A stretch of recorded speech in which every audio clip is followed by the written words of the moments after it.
Bonjour à toutes et à tous. Comme c'est l'été, on va y aller à la cool. Avec un petit hors-série enregistré à l'extérieur. Une analyse, version vacances, on va dire. Donc on est d'accord, tu préfères faire une vidéo plutôt que de nous payer un voyage à l'autre bout du monde. Tout à fait, parce que prendre l'avion, c'est pas bon pour la planète. Et puis, pourquoi partir loin alors que la Normandie est évidemment la plus belle région du monde? Je comprends pas trop le concept. Je sens qu'on va encore se faire des amis. Et tu ne crois pas si bien dire, parce qu'on va s'attaquer à un sujet qui revient très régulièrement dès qu'on parle de paléo. Mais alors, vraiment très régulièrement.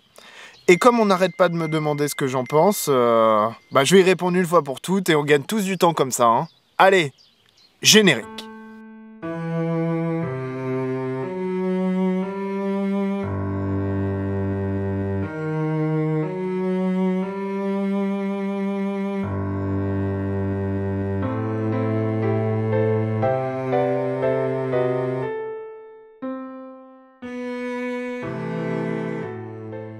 Avant de commencer, petite précision. À la différence des autres sur cette chaîne, cette vidéo n'est pas le fruit d'un séminaire des archives départementales du Calvados. Donc on est à la cool, c'est un peu moins carré qu'à l'accoutumée, mais il y a quand même les sources en description. Si j'en crois le titre, tu veux parler graphologie. Mais c'est quoi le projet? Tu veux te transformer en expert judiciaire lors des procès? Alors non. Dans le langage courant, il y a deux graphologies, et je ne vais pas parler de l'analyse des écritures étant donné que c'est une véritable science humaine utilisée dans le domaine judiciaire. Dans ce cas, l'objectif est d'intervenir en tant qu'expert pour étudier des indices tirés de l'écriture, de l'encre ou du papier. Les professionnels qui font ça peuvent servir pour déterminer si des écrits sont faux, par exemple. Rappelez-vous la vidéo sur les maîtres écrivains, c'est une pratique vraiment ancienne. Du coup, pour accompagner un faisceau d'indices, c'est pour moi une expertise intéressante qui repose sur une méthode sérieuse. Donc, si vous aviez cliqué sur la vidéo pour défendre la graphologie judiciaire, vous pouvez éteindre votre ordinateur et... Voilà, maintenant, vous pouvez éteindre la télévision et reprendre une activité normale. Ah, ciao, bon dimanche! Non, mais en vrai, vous avez le droit de rester quand même, hein. Et n'oubliez pas qu'un petit pouce bleu ou un abonnement, ça fait toujours plaisir. D'ailleurs, il existe un courant scientifique qui s'appelle la graphométrie. C'est l'étude de l'écriture spontanée. Les chercheurs qui travaillent dans ce domaine obtiennent des résultats vraiment pertinents en analysant la taille des lettres, l'inclinaison, etc., etc. Mais on ne va pas parler de ça non plus. Donc, vous l'aurez compris, nous, on va s'intéresser au mal français qu'est la graphologie. Non mais la graphologie. T'as vu comment tu dis ça? C'est limite méprisant. Alors, attends. Pour comprendre, on va prendre le temps de décortiquer ça, et tu vas pouvoir tirer tes propres conclusions. Néanmoins, je préviens dès maintenant que je ne vais pas faire une vidéo qui va à fond dans le détail du détail. Beaucoup de choses ont été dites sur le sujet, et je ne vais pas prétendre réinventer l'eau chaude. Commençons par le début. Le mot même de graphologie est une création de la seconde moitié du 19e siècle par Jean-Hippolyte Michon. C'était un prêtre, membre de Société savante et membre fondateur de la Société de graphologie en 1871. Michon a fait une sorte de listing de signes qui renverraient à des traits de personnalité. Cela dit, on n'a pas attendu l'invention du mot pour prétendre faire un lien entre psychologie et écriture, puisque dès le XVIIe siècle, on voit paraître l'ouvrage de Camillo Baldi. Il y fait le lien entre écriture personnelle et caractère de la personne. Toutefois, les graphologues français préfèrent mettre en avant une filiation avec Jules Crépieux-Jamin, célèbre pour son implication dans l'affaire Dreyfus. Et il a défendu l'accusé, ce qui à l'époque lui a fait perdre une bonne part de sa crédibilité au vu du public, mais qui aujourd'hui est inversé à son crédit. Même si, à l'époque, son profil psychologique n'a servi strictement à rien, son intégrité hors du commun en fait une figure tutélaire bien plus intéressante, il est vrai. Quant à eux, les graphologues étrangers préfèrent naturellement d'autres grandes figures, mais je vais pas m'étendre sur ce sujet. Bon, d'accord, mais en fait, c'est quoi le concept de la graphologie? Parce qu'on entend parler partout, mais en fait, c'est pas si clair. Durant le XXe siècle, la pratique s'est développée, et en gros, on part d'un principe simple. L'écriture permettrait de cerner la personnalité, de cerner l'empreinte de l'être. Eh bien, on peut se dire aussi qu'à notre époque, c'est aussi l'époque du développement personnel, de la quête incessante d'une meilleure connaissance de soi, des autres, et pour cela, tous les moyens sont bons. Et beaucoup de nouvelles techniques, on le vend en poupe. Alors pourquoi pas la graphologie? Elle était si sérieuse, elle a rigolé d'un coup en regardant derrière. Pour moi, je peux pas m'empêcher d'imaginer qu'il y a quelqu'un qui est passé dans son bureau et qui a fait une blague. J'ai envie de faire le contre-champ du truc où tu passes dans la pièce. Tu rentres juste dans la pièce, tu fais comme ça, et elle fait... Donc, la graphologie s'inscrit en tant que test projectif, dans le sens où, à travers toutes nos productions, eh bien, nous laissons transparaître un peu de nous-mêmes. Dans le dessin, par exemple, dans nos œuvres d'art, pour les artistes, et bien sûr dans notre écriture. Et dans l'écriture. L'être a toujours eu besoin de laisser son empreinte. Mais c'est un peu curieux en fait, parce que moi j'ai quand même un a priori positif à la base. C'est vrai que si je suis stressée, si je suis fatiguée, ou même si je suis pressée, bah j'écris totalement différemment. Et j'ai l'impression que c'est un peu pareil pour tout le monde. Effectivement. Mais ce n'est pas ça la graphologie. Ce n'est pas ça du tout. Ça va beaucoup plus loin. L'inclinaison à droite est le signe de l'extroversion. La position du point sur le i est un excellent indice, puisque, bien positionné au-dessus de la lettre, c'est le témoignage d'un esprit organisé. Par contre, si vous placez le point bien haut, c'est que vous avez beaucoup d'imagination, hein ? Sauf que si ça fonctionnait vraiment, ce serait facile à prouver tout ça. Et c'est la raison pour laquelle il y a eu de nombreuses études scientifiques sur le sujet. Et on sait désormais que le consensus est bien établi. La graphologie ne repose pas sur des fondements rigoureux. Je répète, la graphologie n'a pas de base scientifique sérieuse. Et donc voilà, parce que les scientifiques n'arrivent pas à prouver quelque chose, il ne faudrait pas utiliser l'outil, c'est ça ? En fait, ce qui est dit surtout, c'est que c'est la méthode qui ne va pas. Les graphologues cherchent en général à se faire une impression d'ensemble sur une écriture pour reconnaître les particularités qu'ils analysent par la suite. En plus, elle dit pas, oh, les détracteurs disent que c'est des conneries, on dit non, on nous dit que c'est de la magie noire. On remet pas en cause que c'est de la magie et que ça existe, mais on nous dit que c'est de la magie noire, d'accord ? C'est des trucs de sorcière, alors que, franchement, on s'en sert pour faire le bien. C'est son argumentaire. Et ça perd un peu de son sérieux, ça perd un peu de sa crédibilité.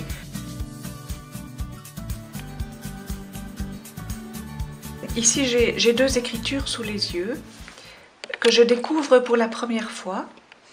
Donc ici, je vois que la forme domine le mouvement, je vois qu'elle est aérée. Je ne peux jamais faire une interprétation ou une affirmation si on n'a pas réuni trois points qui convergent dans le même sens, ce qu'on appelle un syndrome. Mais attention, hein, cette étude de l'écriture est avant tout intuitive. Ce qui compte, c'est l'intuition de l'analyste. Elle repose bien sur quelques idées communes, mais elle va varier d'un analyste à un autre. De base, on va considérer par exemple qu'une écriture harmonieuse témoigne d'une personnalité équilibrée. Mais attends, c'est le moment où je tire la conclusion que mon équilibre doit pas être au top du top. Tu crois que je dois aller consulter ? Voilà, c'est ça. Mais comme on considère que l'écriture exprime une part de l'état psychique, c'est qu'elle doit pouvoir révéler encore davantage. Cette hypothèse est au fondement même de la graphologie. Le geste graphique aurait un rapport avec la personnalité du scripteur et il faut donc l'analyser. Donc c'est ça l'idée de base. Et ce serait quoi le problème avec la méthode alors ? Pour interpréter la psychologie de l'auteur, on s'appuie avant tout sur des analogies et des symboles.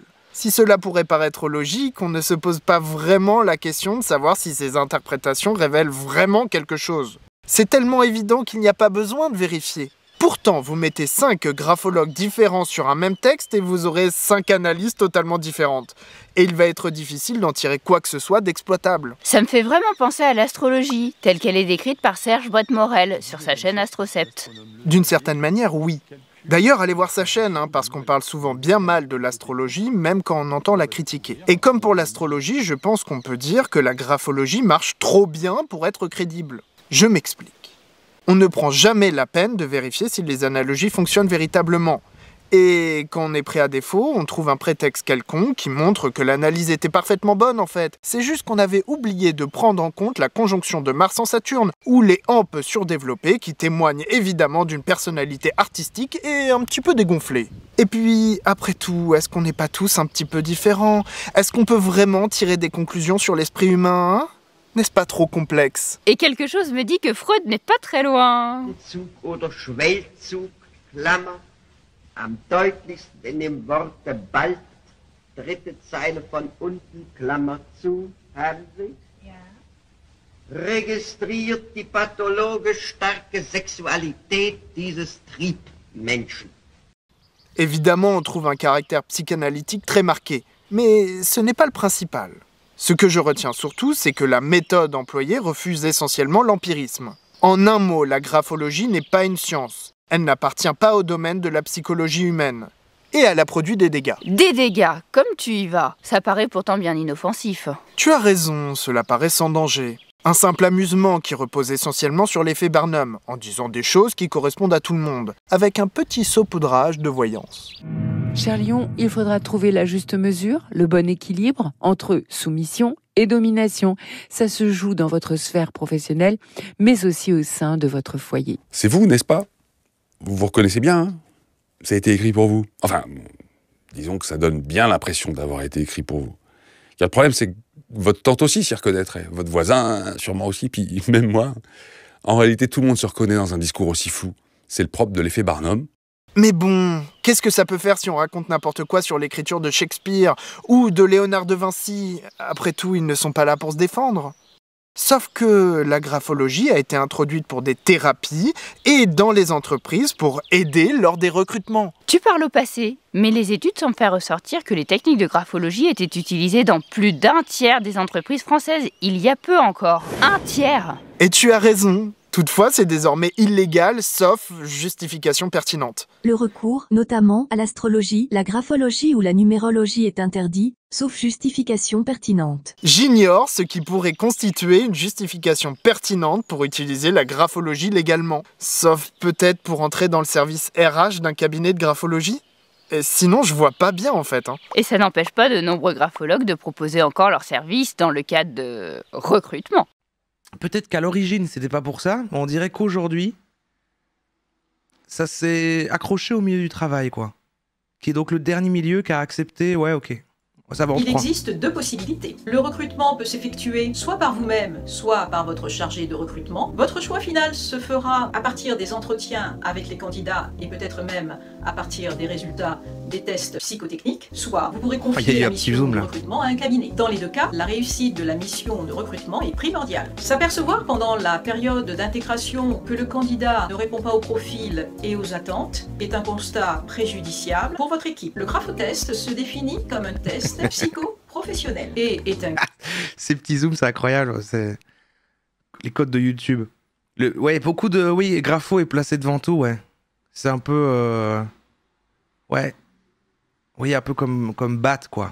Guide d'évaluation au recrutement des candidats pour les dirigeants d'entreprise.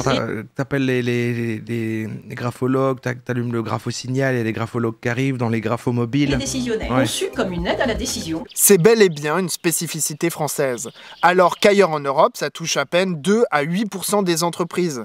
Et même là, c'est déjà beaucoup trop. Dans l'Hexagone, on trouve plein de formations en graphologie, des publicités Facebook et j'en passe. Et c'est un véritable paradoxe puisqu'il y a un consensus scientifique dans le domaine. On sait que ça n'apporte pas de résultats concluants. Et vous avez pourtant peut-être raté un poste qui vous intéressait beaucoup, parce que votre écriture a une inclinaison à gauche, signe d'introversion. Vous imaginez un peu le délire? Cela dit, j'ai quand même l'impression que l'usage est de plus en plus à la baisse. On ne m'a pas demandé d'envoyer une lettre de motivation manuscrite, par exemple. Oui, je pense que cela devient de plus en plus clair, notamment sous l'influence des normes de recrutement des pays étrangers. Peut-être est-ce aussi un témoignage de l'influence que peuvent avoir les études qui se multiplient et démontrent l'absence de capacité prédictive des écritures. Je l'espère, du moins. Bon, d'accord. Tu considères que c'est une pseudo-science. Ça, on a bien compris. Mais quel est le lien avec la paléographie? Dois-je te rappeler que c'est un petit peu le sujet de la chaîne, normalement? Donc, c'est bien gentil de nous faire tout un cours sur l'histoire de la graphologie, mais est-ce qu'on pourrait rentrer dans le cœur du sujet? Alors, allons-y. L'un des fondements de la graphologie est de s'intéresser aux autographes d'hommes célèbres. On regarde donc attentivement les documents signés par Descartes, Richelieu ou Blaise Pascal, par exemple.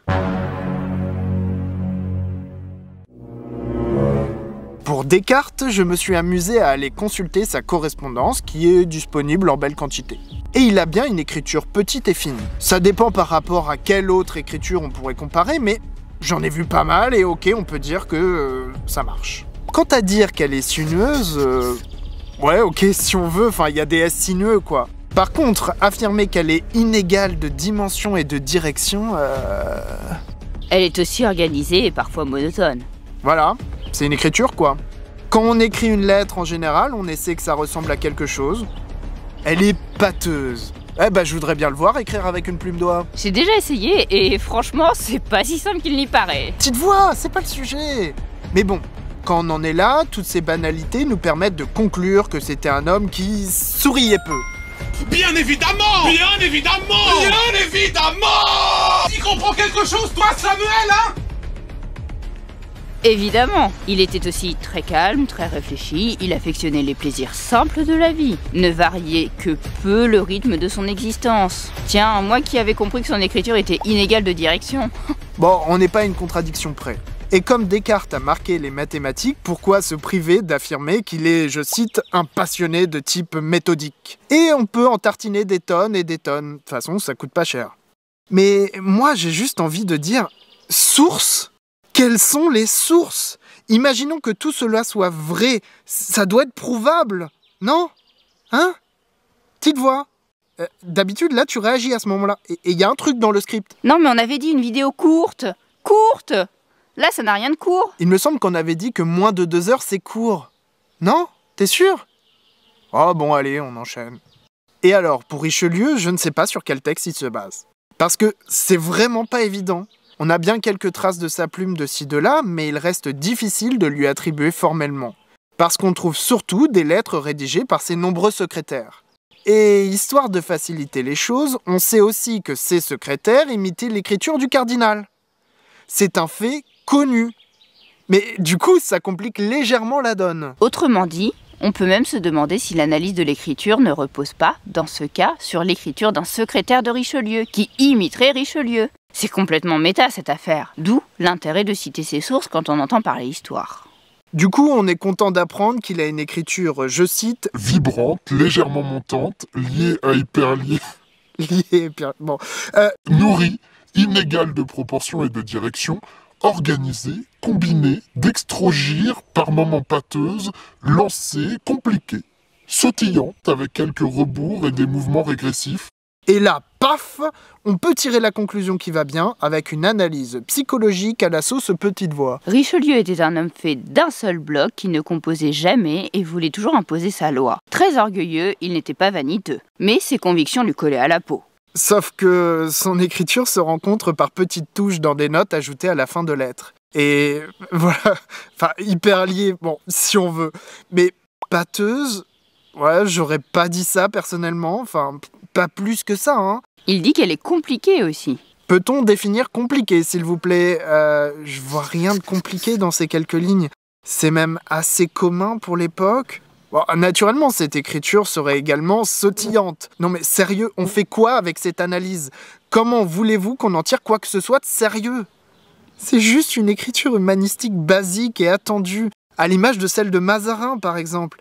Il y a juste pas de surprise. Doit-on en déduire que Richelieu était un homme comme les autres, d'une grande banalité finalement, le simple reflet de ses origines sociales modestes? Pour Pascal, on peut s'appuyer sur les Pensées sur la religion, qui est un manuscrit autographe retrouvé par son neveu après son décès. Qu'est-ce qu'en disent les graphologues? Dis-nous tout. Écriture vibrante, lancée, petite, pâteuse, inégale de direction et d'inclinaison, très nourrie, simple à simplifier, sobre. Pascal était un homme à l'activité débordante et aux capacités de création gigantesques, probablement inégalées. Il fut un savant, un philosophe et un écrivain, et cette proportion naturelle à toucher à tout est un des traits saillants de son caractère hyperactif. Émotif, actif, secondaire, il fait partie des passionnés tourmentés. Bon, d'accord, il a une petite écriture, pâteuse, ouais, ok, éventuellement, inégale, si on veut, mais simple à simplifier, sobre. On parle bien du même Pascal, là? Sérieusement?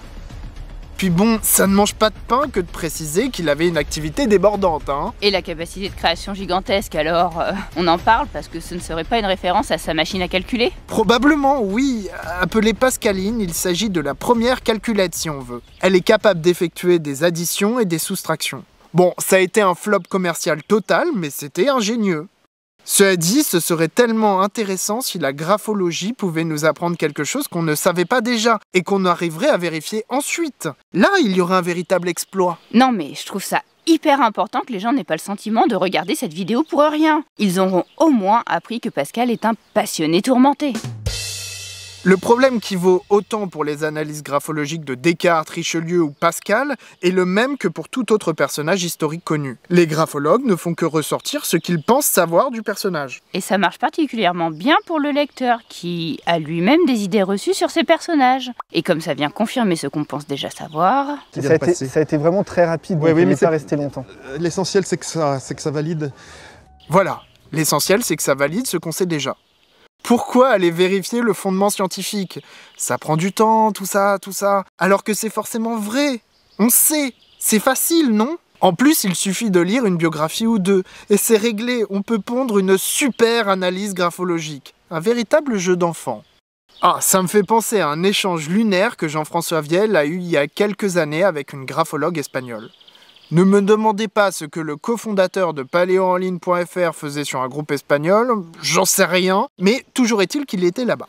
Il paraît que ça arrive aussi à des gens bien, hein. Bref, le voilà sur ce groupe et il tombe sur l'analyse incroyable de la signature de Rembrandt par une graphologue ibérique. C'était génial. La voilà en train d'expliquer que la signature du peintre néerlandais témoigne évidemment d'une personnalité... Attends, je sais, ne me dis rien. Il aurait une personnalité éblouissante, flamboyante et qui témoigne d'un artiste hors norme. Et c'est exactement ça. Vous la voyez venir, la douille, là? Il y a la signature d'un peintre à analyser et vous en déduisez qu'il a la personnalité d'un artiste. Non mais, quelle analyse de génie! Et tout cela repose sur un point, un unique point, l'argument ultime, le père de tous les arguments. L'artiste est le seul à utiliser un tel R capital. Une lettre extraordinaire, incroyable, non mais rendez-vous compte! Sauf que non, on en a vu d'autres il me semble. Objection retenue, votre honneur. Un peu qu'on en a vu d'autres. C'est juste un R capital humanistique. On en a plein d'autres. Mais quand je vous dis plein, c'est vraiment plein. Et là, c'est le drame. Confronté à tout un tas d'exemples, il faut bien trouver une pirouette ou un nouvel argument pour se raccrocher aux branches. Le R capital de Rembrandt est vachement plus grand en fait, ce qui montre bien un ego surdimensionné. Est-ce vraiment nécessaire d'expliquer que ça ne marche pas non plus? Faut-il vraiment passer 100 ans à mesurer la taille des lettres pour prouver que c'est juste faux? Et là, c'est un point intéressant, vraiment, parce qu'en fait, on le retrouve dès que les graphologues s'essayent aux écritures anciennes. Ils prétendent faire des commentaires sur des écritures qu'ils ne comprennent pas et qu'ils ne connaissent pas. Bon, pour cette partie, commençons par le début. Je prends cet exemple parce qu'il est révélateur d'une pratique. J'aurais pu prendre de multiples autres cas rédigés par des amateurs. Ce n'est pas l'intervention d'une professionnelle, comme c'était le cas de l'anecdote précédente. Je prends juste ce cas comme prétexte parce qu'il est récent, c'est tout. D'ailleurs, normalement, il n'est même plus possible de retrouver cet échange parce que ça a été effacé. Et la personne concernée est vraiment sympathique par ailleurs. Donc, comme toujours sur cette chaîne, ce n'est en aucun cas personnel. On s'intéresse uniquement aux idées. Revenons à nos moutons. Nous avons une jolie signature d'un notaire parisien postée par Jean-François. Encore lui? Mais décidément, il est partout. Oui, JF est partout. D'ailleurs, il relie la plupart des vidéos de cette chaîne. Donc, on peut carrément dire qu'il est partout, partout. Bref, tu nous fais la lecture, petite voix? Du grand art. J'adore. Votre ancêtre était quelqu'un de pointu, de précis. Il n'y allait pas par 4 chemins. Le nom est écrit de manière très claire, bien lisible, mais bien encadrée, et montre donc quelqu'un bien protégé. La fleur, qui représente le point de la lettre I, enroulée dans un espace clos, montre son côté poète. Il aimait certainement les fleurs des champs, les terrains. Cela faisait partie de son métier. Et puis, on dirait ensuite qu'il dessinait un fauteuil, œuf, de bureau. Les traits parallèles marqués sont les grilles de protection. Elles démontrent le secret gardé. Elles rappellent aussi la loi. C'était aussi quelqu'un qui n'hésitait pas à batailler verbalement. Confère pointe en l'air en haut à droite. Et la fin de ce trait apparaît un peu comme un entraînement à manier l'épée. Le dessin situé en dessous de cette signature montre quelqu'un de bien campé, ancré dans le sol, affirmé, sachant qui il est. Ce qui me gêne d'emblée, c'est qu'à travers un commentaire comme celui-ci, on prétend dire quelque chose du réel. Ce n'est pas juste, bah voilà, je dis ce qui me passe par la tête, comme ça, parce que ça m'amuse. Non. Là, on dit bien qu'il n'allait pas par 4 chemins. Que le notaire est bien protégé. Par qui, par quoi, comment, on ne saura jamais. On dit aussi qu'il a un côté poète. Parce que, pourquoi pas? Après tout, les fleurs, c'est poétique. L'avantage de faire une analyse graphologique sur un inconnu, c'est que c'est encore moins vérifiable ou prouvable que sur une personnalité célèbre. Et là, on peut se faire plaisir, hein. Évidemment, étant donné que c'est un juriste, on n'oublie pas de donner quelques éléments se rapportant à son activité professionnelle. Le bureau, le secret, le rappel à la loi. Naturellement, comme pour toute analyse graphologique qui se respecte, on pense bien aux analogies, comme celle de l'œuf ou celle du maniement de l'épée. Parce que c'est bien connu, les notaires sont toujours les premiers sur le champ de bataille. Et on termine évidemment avec une conclusion généraliste. D'ailleurs, c'est un discours suffisamment performatif et il convainc d'autres à faire de même. Sauf que cette analyse repose surtout sur une méconnaissance des pratiques de l'époque. Des signatures de notaires du XVIe et du XVIIe siècle, on en connaît beaucoup d'autres. On connaît même des signatures avec différents encadrements. C'est quelque chose d'attendu. Et on peut l'affirmer sans problème parce qu'en fait, c'est un grand classique. Sauf que c'était le point central de l'argumentation, ça. Oui, même s'il y a d'autres arguments, comme celui du pointage du i qui formerait une fleur. Eh bien non, le point, il est là. Et ce qu'on trouve au-dessus, c'est plutôt une arabesque. On en trouve parfois dans les actes notariés, comme dans ces exemples. Il s'agit de formes définies au XVIe siècle comme propres aux Arabes. Dans le sens où ce sont des décors, souvent composés d'entrelacs à la manière arabe. De là en tirer la conclusion qu'il aimait les fleurs, personnellement je m'avancerai pas trop. Bref. Ce genre d'analyse démontre souvent davantage une méconnaissance du monde de l'écrit du XVIIe siècle, bien plus que cela nous apprendrait le début du commencement de quelque chose sur le notaire qu'est Jacques Ricordeau qui a produit la signature. D'accord, mais pourquoi faire ce genre de signature? C'est quand même dingue le temps que ça doit prendre. Bon, on va terminer là-dessus, parce que je vous entends. Mais l'objectif est de rendre l'acte infalsifiable par l'individualisation. Mais on ne peut s'arrêter là. Dans la continuité des sceaux manuels de notaires du XIIIe siècle, on peut aussi considérer qu'on a bien affaire là à des sortes de marques de fabrication qui constituent de véritables signes de validation. De fait, une signature complexe comme celle-ci ne sert pas seulement à montrer un ego boursouflé. Il s'agit aussi et surtout d'assurer qu'il sera pratiquement impossible d'en réaliser un faux. Ben oui, parce que je me souviens quand j'étais petite et que j'essayais de recopier la signature de mes parents dans le cahier de liaison. Petite voix, j'essayais de conclure là. Je disais, au-delà de montrer la virtuosité d'un professionnel de l'écrit, l'objectif d'une telle signature est donc bel et bien de rendre l'acte infalsifiable, tout en participant à une esthétique.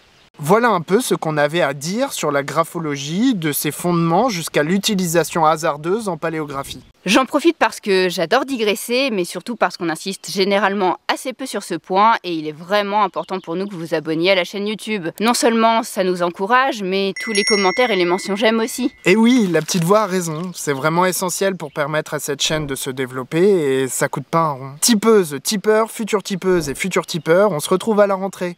Mais en attendant, partagez cette vidéo et aidez les autres à découvrir cette chaîne. Et profitez bien de vos vacances.